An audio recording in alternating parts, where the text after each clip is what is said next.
Alors, me voici de retour de vacances pour les quatrièmes. Donc, petit retour tranquille. J'en ai vu certains d'entre vous en soutien, donc j'espère que ça a été utile. On en refera si nécessaire et si le temps le permet. Donc, toujours sur les puissances, puisqu'au final, on a fini ça. Maintenant, il y a eu les vacances. Certains ont rattrapé, ont travaillé un petit peu pendant les vacances, d'autres pas. Donc, tout l'objectif du chapitre sur les puissances, évidemment, c'est connaître ces écritures scientifiques, d'où les exercices que je vous ai donné à faire pour la prochaine fois. Donc, la correction, la voici. Vous aviez 6 calculs à mettre en écriture scientifique. Ensuite, de nouveau 3. Alors, au passage, cet exercice 2, c'était un exercice tiré d'un petit contrôle que je donne régulièrement. Donc, ça vous permet aussi un petit peu de vous juger, notamment par rapport à votre réussite, savoir le niveau que vous avez, puisque un petit contrôle sur les puissances, j'y reviendrai à la fin de la vidéo, on en fera certainement un en live. Donc, pour transformer les choses en écriture scientifique, le calcul A, 0,00028 fois 10 puissance moins 3. Alors pour ceux qui étaient en soutien, on a déjà fait A, B et C et je vous ai demandé de finir D, E et F, donc normalement c'est déjà fait. Il y a donc deux étapes. Un nombre, pour le transformer en écriture scientifique, on le veut avec une partie décimale avec un chiffre avant la virgule, ce chiffre ne doit pas être 0, et une puissance de 10. Il y a donc deux façons de voir les choses. Soit faire le calcul et transformer en écriture scientifique, ou alors transformer la partie décimale qu'elle a en écriture scientifique et utiliser les propriétés de 10 pour trouver la bonne puissance de 10. Je vais utiliser cette méthode tout simplement pour la bonne raison que le calcul n'est pas toujours faisable. Si je mets 10 puissance moins 38, vous ne pourrez pas vous amuser à mettre 38 chiffres derrière la virgule. Donc du coup, faire le calcul pour transformer en écriture scientifique, ce n'est pas jouable tout le temps. Donc autant faire la méthode qui fonctionne tout le temps, c'est-à-dire tout simplement, je transforme la partie encadrée là en écriture scientifique, je garde mon 10 puissance moins 3 et ensuite j'associe les deux puissances de 10. Pour transformer en écriture scientifique, c'est tout simplement 2,8, la partie décimale, et je dois trouver la bonne puissance de 10 qui correspond. 2,8 c'est fois 10 puissance moins 4. Le 2 est en quatrième position après la virgule, donc du coup c'est 10 puissance moins 4. Ou alors, pour passer de 2,8 fois quelque chose à 0,028, ça me revient à décaler 4 fois la virgule vers la gauche. D'accord? Si elle est ici, que je la veux là, je vais décaler 4 fois vers la gauche, 10 puissance moins 4. Si vous avez un doute, et le doute qui généralement a lieu, c'est entre plus ou moins, regardez la tête du nombre de départ. Le nombre de départ est petit, c'est 0, quelque chose. Donc du coup, petit nombre exposant négatif. Ensuite, les deux puissances de 10 ensemble, ça fait donc 2,8 fois 10 puissance. Là, vous devez additionner les exposants parce que je vous rappelle que multiplier des puissances de 10, ça revient à additionner leurs exposants. Donc, moins 4 qui est ici, plus moins 3. Et moins 4 plus moins 3, ça fait moins 7. Voilà pour le calcul A. Pour le calcul B, on va faire exactement le même principe. 1789, belle année historique, qu'on multiplie par 10 puissance moins 2. Alors là, encore une fois, le calcul est faisable, mais je ne vais pas le faire. Ça me donnerait 17,89. Je transforme le 1789 en écriture scientifique. Ça fait 1,789 fois 10 puissance 3, auquel je remultiplie par 10 puissance moins 2. Puis, je remets les deux puissances de 10 ensemble. Ça fait 1,789 fois 10 puissance 3 plus moins 2, c'est-à-dire 10 puissance 1. Le calcul C, est-ce que c'est encore visible ici? Je l'espère. Donc le calcul C, 10 235 multiplié par 10 puissance 9. Donc pour faire ce calcul, 10 235 que j'entoure ou que j'encadre, je transforme en écriture scientifique en gardant mon 10 puissance 9. Ça fait 1,0235 fois 10 puissance 4. Et 10 puissance 4 multiplié par 10 puissance 9, addition des exposants, ça fait 1,0235 fois 10 puissance 13, 4 plus 9. Voilà pour l'ABC. On passe donc à D, E et F. D, c'est 0,57 représente fois 10 puissance 4. Donc, 0,57 fois 10 puissance 4, c'est calculable aussi, mais je me transforme le 0,57 en 5,7 fois 10 puissance moins 1. Le tout par 10 puissance 4, et je remets les puissances de 10 ensemble. ça fait donc 5,7 fois 10 puissance 3. On obtient ensuite le calcul E, 756 fois 10 puissance 4. Donc 756 fois 10 puissance 4, ça fait 7,56 pour la partie décimale. Donc je laisse mon 10 puissance 4 qui est ici, multiplié par 10 puissance 2, parce que là, je dois, pour passer de 7,56 à 756, décaler de 2 rangs vers la droite, la virgule, ou autrement dit, mon nombre grandit de 2 rangs, donc 10 puissance 2, et 10 puissance 2 multiplié par 10 puissance 4, ça fait 10 puissance 6. Et enfin, le F, 54,3 fois 10 puissance moins 3.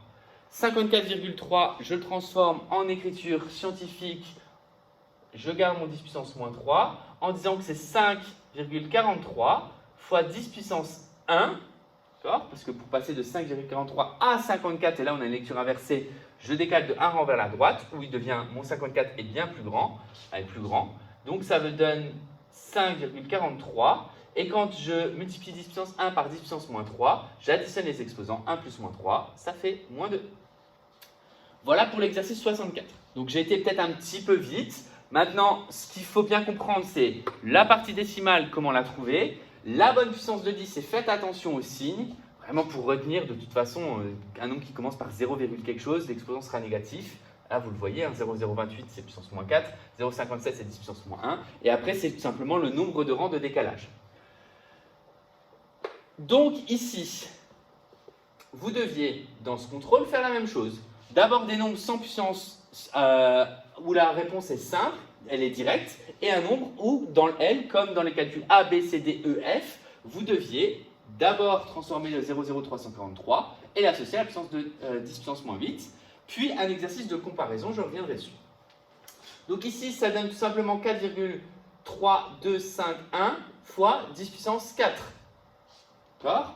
Puisque pour passer de celui-là à celui-là, il a été agrandi de 4 ordres de grandeur. Autrement dit, la virgule a été décalée de 4 fois vers la droite dans le sens là.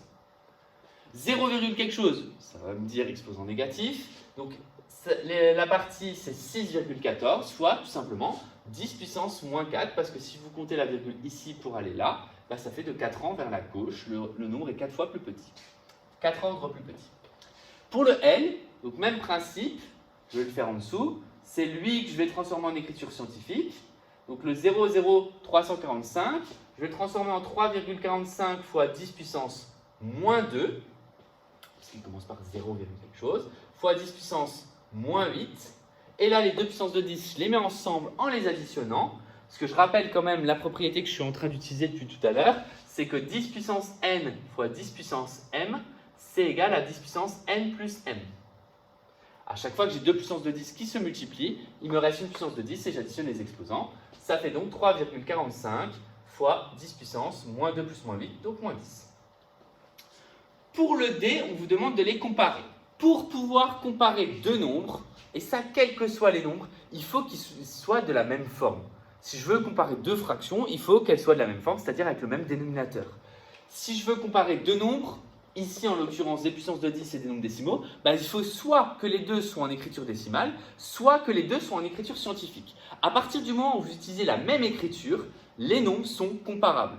En tout cas pour beaucoup de nombres. Après, vous verrez qu'il y a des corps, notamment les complexes, où on ne peut pas comparer les nombres ensemble. Mais bref, petite parenthèse de terminale. Donc ici, pour les comparer, soit je transforme le t en écriture décimale, je vais le faire parce que c'est faisable, mais ce n'est pas la meilleure méthode, et ensuite je compare à l'autre écriture décimale, ou alors je transforme ces deux nombres en écriture scientifique, et c'est également ce que je vais faire. Et moi, c'est vraiment ce qui m'intéresse parce que je veux que vous compreniez que dans l'écriture scientifique, le plus important, ce n'est pas la partie décimale, c'est la puissance de 10.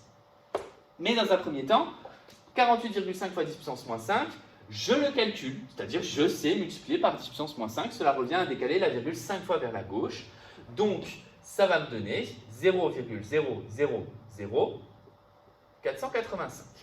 Et là maintenant, je peux comparer à ce nombre-là. Est-ce que 0,00485 est plus petit ou plus grand? Bah, ça dépend, on prend unité d'abord, on les compare, c'est les mêmes. Dixième, c'est les mêmes, centième, c'est les mêmes.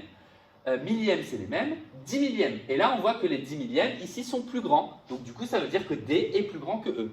On va retrouver ça à l'aide des écritures scientifiques. Donc pour retrouver ça à l'aide des écritures scientifiques, tant que j'y suis, je vais utiliser l'écriture décimale, ce que je vous ai dit qu'il ne fallait pas faire dans les autres. Et un exercice serait d'utiliser, comme dans les A, B, C, D, E, F et le L, cette méthode-là pour retrouver l'écriture scientifique qu'il y a ici. Dans tous les cas, ça donne 4,85 ici, fois 10 puissance moins 4. Pour le E, ça donne 4,75 fois 10 puissance moins 5. Qu'est-ce qu'on va donc regarder pour les comparer?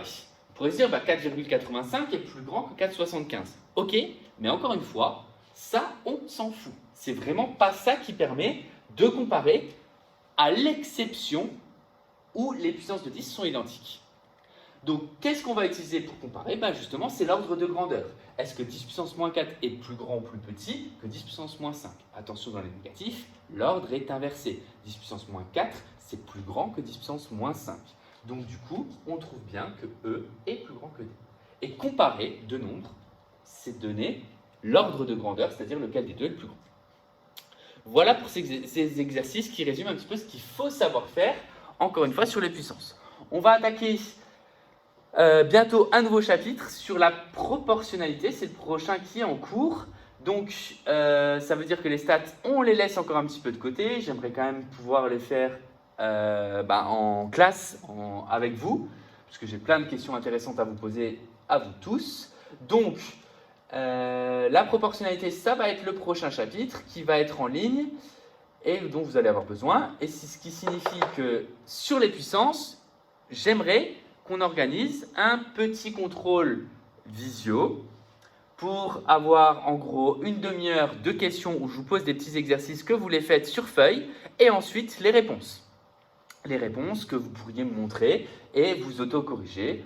Et après, à voir, est-ce que du coup, on compte la note, comment on la compte, en termes de compétences, qu'est-ce qu'on peut faire. Mais encore une fois, tout ça est dans le but de valider les choses pour vous, d'accord, et de vous améliorer. Voilà pour cette vidéo de reprise.